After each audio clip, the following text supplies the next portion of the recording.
begin our talk on thermocouples. We're going to go about a century forward here to 1821. Now in 1821, like I said, the science community, they figured they pretty much had thermometry figured out. The new thing that had happened was a decade before, there was a link discovered between magnetism and electricity.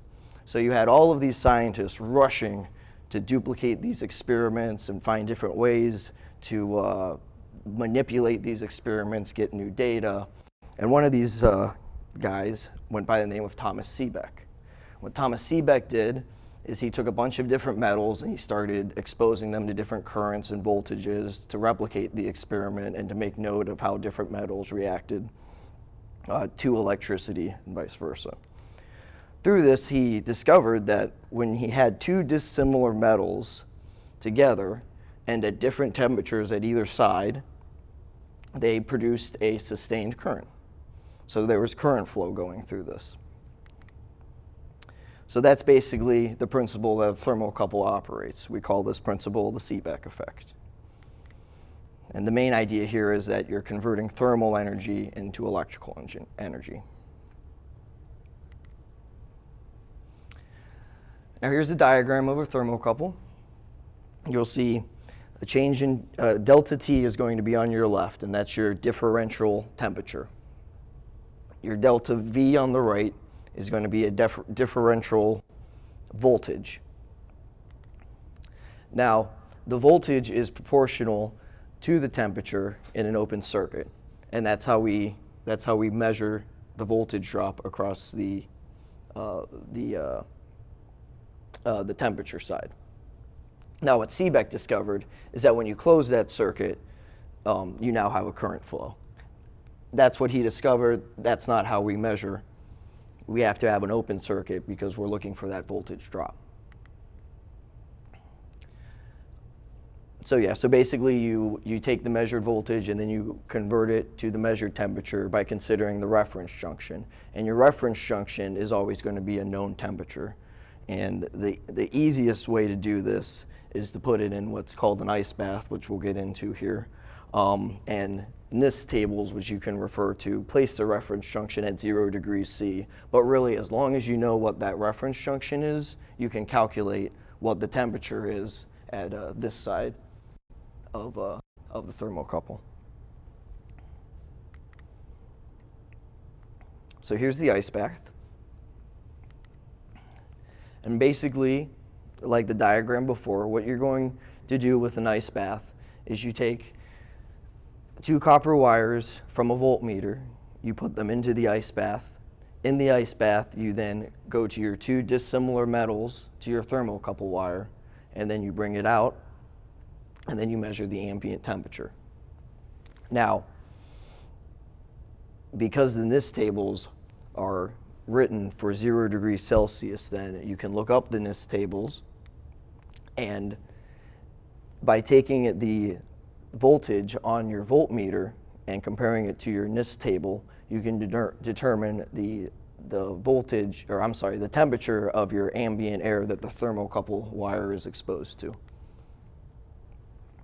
So that's basically what your cold junction compensation is. So when you hear the word cold junction compensation, it's basically this part right here where we're going into a known temperature and we can calculate the unknown temperature by referencing this known temperature.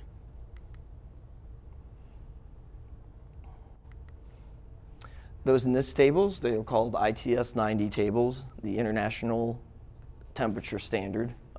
This was made in 1990. They're not too creative, those folks up there. To view the tables, we have the link here. And these are the thermocouple types that are maintained in those tables, which we're going to go into a little more detail here in the next few slides. And other types exist, but they may not be maintained by NIST. There's other agencies that maintain those tables, but you may very well run into them in industry. So the first type of thermocouples are the base metal thermocouples. There's also noble metals. And then lastly, tungsten thermocouples for very special applications. The base metal thermocouples are your types E, J, K, N, and T. And because these are made out of the base metals, it makes them the most inexpensive group. Types T and E are the most accurate.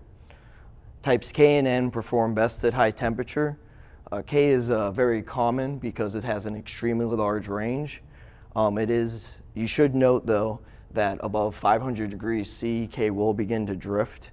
So in that case, a type N may be the best choice for that application. Other than that, they have fairly similar curves. And type J is an industry standard. It was one of the first produced, and it's the oldest. And here's a graph. Here's a chart describing the different types of thermocouple types. What you have there is your max temperature, the alloys that they're made out of, and then the recommended atmospheres, which I'll go over real quick. If you see an R there, that stands for a reducing atmosphere, which means that it contains hydrogen but no oxygen. V refers to a vacuum, which can also be a partial vacuum, but once again, there's no oxygen in that, with that acronym. I stands for inert, so that's going to be something like an argon environment. And then O stands for oxygen. And the important thing about oxygen to remember is that things rapidly oxidize at high temperatures in oxygen. So the higher the temperature you go, the more you have to consider whether or not oxygen is going to be a factor when you're choosing your thermocouple type, or as we'll see later, your probe. Here's a summary of the base metal thermocouples. As you can see, they have a very wide range. They have a low to medium cost. And one thing you may run into is they have two levels of accuracy. The first level is called special limits of error. You'll run into this most often in the scientific and lab environments. And then standard limits of error, which is a little looser, but you'll find those more in industry and commercial type applications. Next, we have the noble metal thermocouples. And these are going to operate on a similar principle. They're just using noble metals, so they're going to be a little more expensive, and they're also more accurate. Type R and S are platinum rhodium. They're used for high temperature measurements. They're nearly the same. Type R does deliver 15% more millivoltage than Type S. They are rated to the same temperature though. In my experience, it's best to go with the Type R just for that extra millivoltage. It'll give you a little more resolution on your meter. Type B, platinum rhodium, is for extremely high temperatures. It's basically two copper wires with different consistencies of platinum rhodium in them. So anything below like 400 or 500 degrees Celsius, you're not going to see much of a temperature change. It's just going to act like copper wires.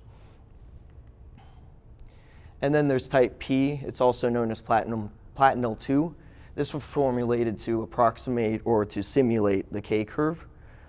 It contains gold and palladium, and it's also used for high temperature measurement, but it has a higher accuracy above 500 C than K does. So if you want the K curve and you want to get away from that drift towards the higher temperatures, a type P may be something you'd want to look into. And like before, here's a chart of the different components that the dissimilar metals are made of and their max temperatures.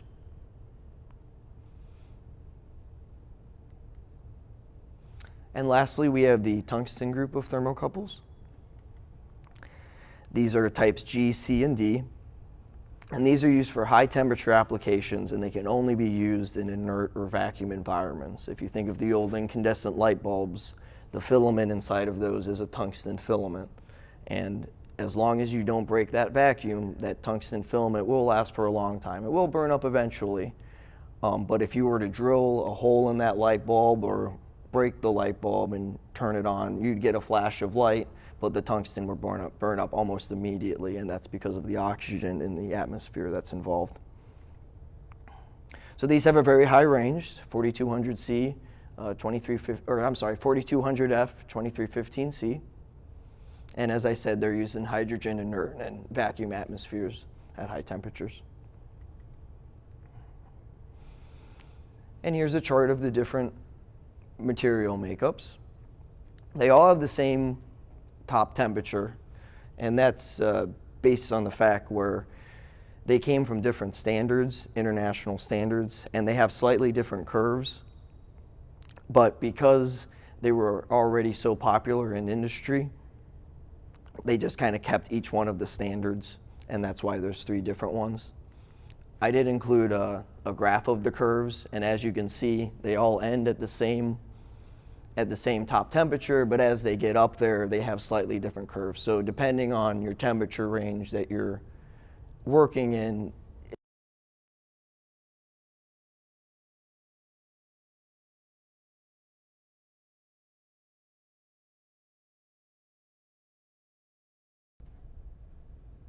so this slide is just a summary of what I just went over, and this will give you the alloys and the recommended ranges.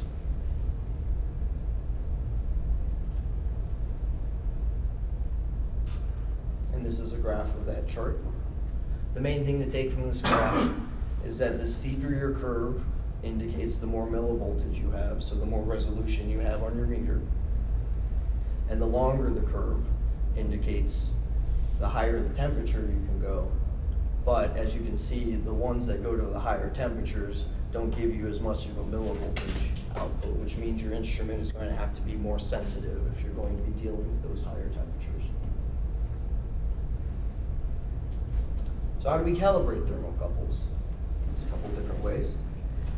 First way is called a dry well or a dry block calibrator. And basically this is just a heating element that you set the temperature to. You put your thermocouple into it, and then you measure the millivoltage output and compare that to your NIST table. These have an accuracy of about 0.1 degrees C, which is fine for many applications. They also have baths, and these are the best accuracy. They can be expensive, and they do have maintenance plans because many times you're dealing with very hot oils or silicone type things. But you can get down to 25 millikelvin in accuracy, which is very, very tight. And to measure these, you're going to need a long scale DMM, which you'll see a couple times in this presentation. That just means that your multimeter needs to have a resolution of 8.5 digits, because we're dealing with millivoltage and microvoltages in many of these cases. You also have what's called process calibrators, and all a process calibrator is going to do is it's going to take that millivoltage measurement that you would have measured with the voltmeter, and then it's going to convert it with its own built-in table and then tell you the temperature so that you don't have to calculate it yourself off of this table. So next I want to go over on some tips on building an ice bath standard. So basically what you'll want to do is use distilled water, and you'll want to use shaved ice like a snow cone or small cubes no longer than a gumdrop. I actually tried to duplicate this experiment the other day at home with just ice cubes I grabbed out of the freezer, and I tell you, it didn't work very well at all. The problems you run into is that you're either touching an ice cube, so you're chilling your ice point, or you're chilling your probe and the temperature is moving down, or you're in water, which is trying to warm up, and now your temperature is moving up. So if you're trying to calibrate a probe or set your probe offset, it's incredibly hard to get a good stable temperature. But we do have an example of an ice bath here that we made with smaller ice cubes, and go ahead and get that out here. I'm his assistant, the magician's assistant here. Yeah, So. thank you, Adam. Got a cooler chest down here, so here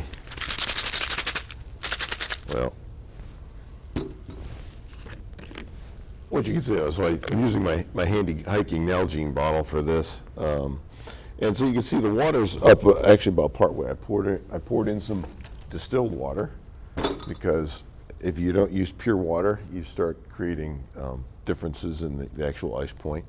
But the idea is you want a slurry. You want water that you can see, but you don't want the ice to actually float. So you want to keep this maintained.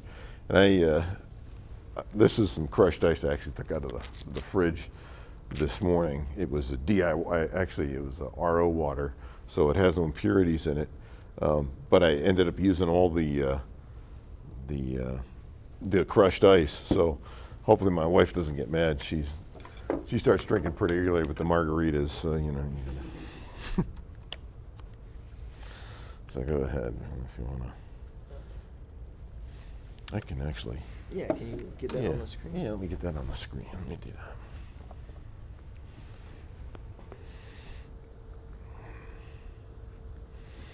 An inert atmosphere in a dry well. Correct. Otherwise, you can thermocouple inside of a vacuum chamber. Can't have any corrosion on it.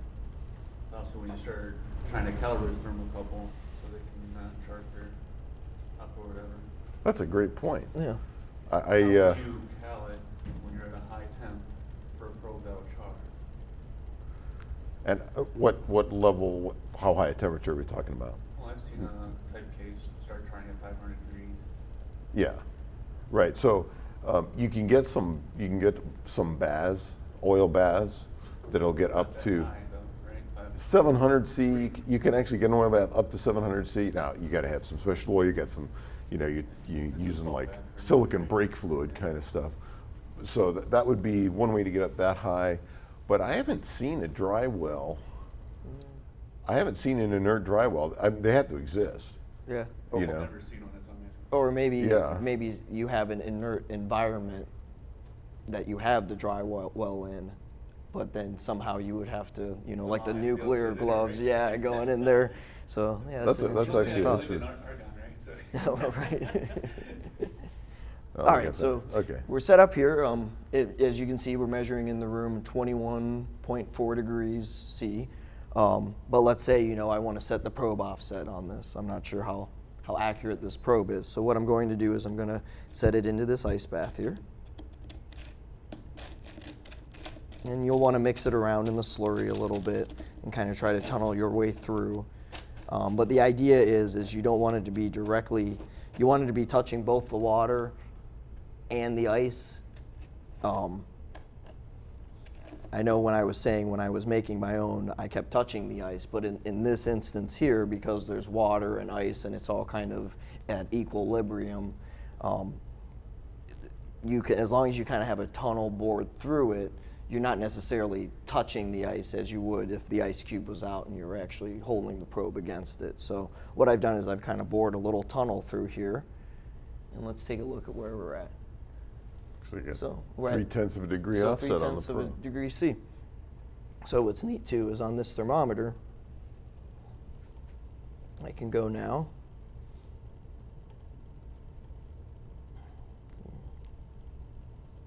Go ahead and set my offset. All right, and now I know when I bring this probe back out that it will be a calibrated probe. Or a calibrated temperature, rather, I apologize. Because what we've done is we've removed the probe offset from the calculation of the thermometer. We're getting to the point now where your uncertainty on your probe is becoming wider than the uncertainty of your instrument. So it helps to have an instrument where you can actually characterize each probe individually, and then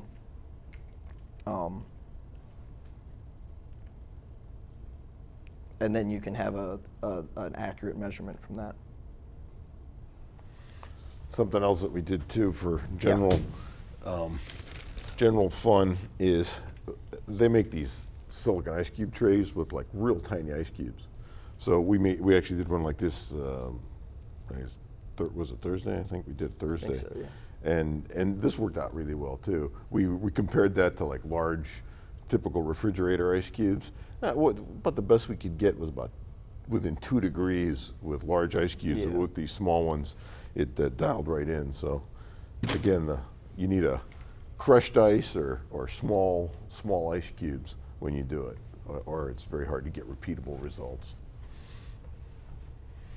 Yeah. Here, I'll throw that back in there too. All right. Something cold for the drinks on the way home?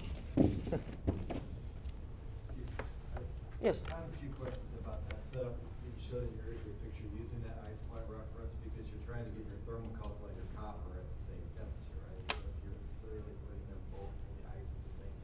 Oh, in the PowerPoint picture? Yeah, that's correct, yeah. Reference like that. So if you were to use an example like your slush ice point, right?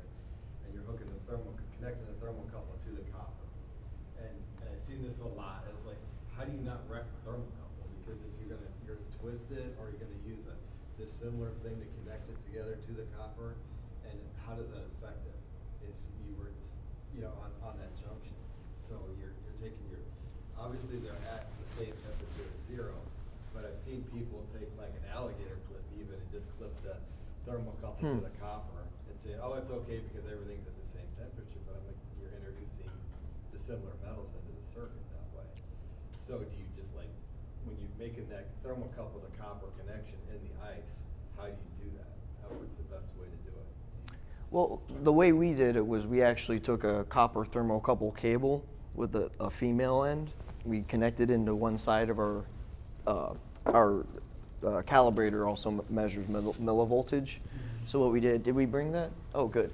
So we have a copper cable like that, and we connected one side of that into our millivoltage reading. Okay. And then the other side we connected our thermocouple probe into. Okay. And then we dunked that connector into the ice bath. Yeah, this takes a while, obviously, to normalize, but Yeah. that's what we did. Could set that up, I guess, as you're talking.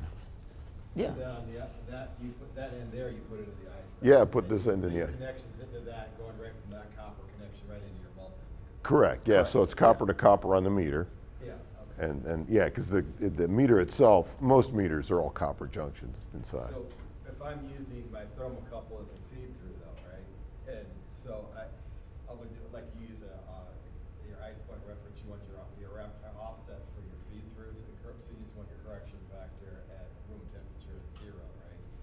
I can't add another connector on there, because I would use that like on, we use the case, so you put your thermocouple wire in there, use it as a feed through to come with room temperature offset. So that's where I was coming with the problem, because I couldn't hook that directly into the copper without putting a connector.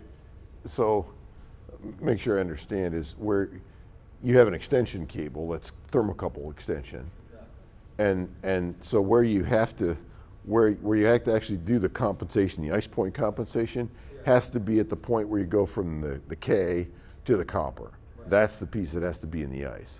The extension cable doesn't have to be, and that other joint, because they're not dissimilar, Right. could be anywhere. So Yeah, so we're because a lot of times when you want to characterize your thermocouple, if you're going to be using it, you don't always have a plug on it. You're going to have some bare wire ones you're going to have to use. Yeah, correct.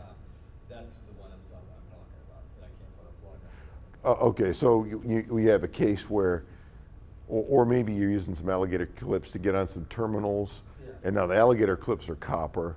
So one of the assumptions that's made there, and the reason it works, is that it's called the law of dissimilar metals.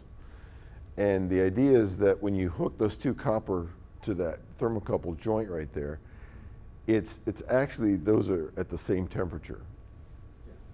And if that's true, the assumption holds. The problem is it's never completely true.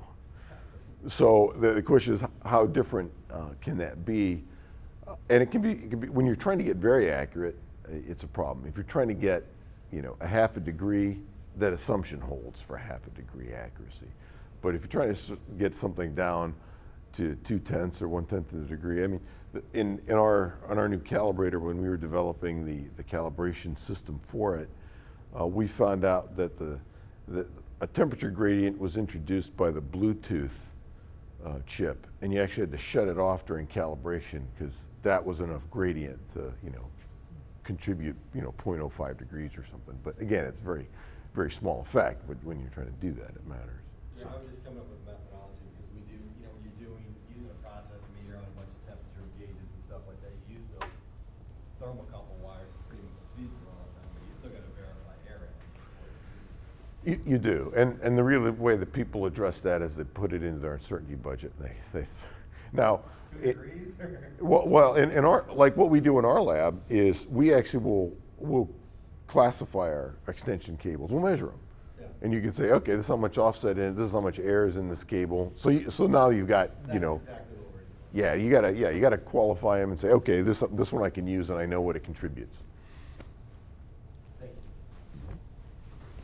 Oh, I'm sorry, one more question. No, Beginning- you know what, that's fine, it's perfect. You put out a website that I think a link on there. Yes. To the NIST site for the ITS compensations. Yeah. Is that constantly updated?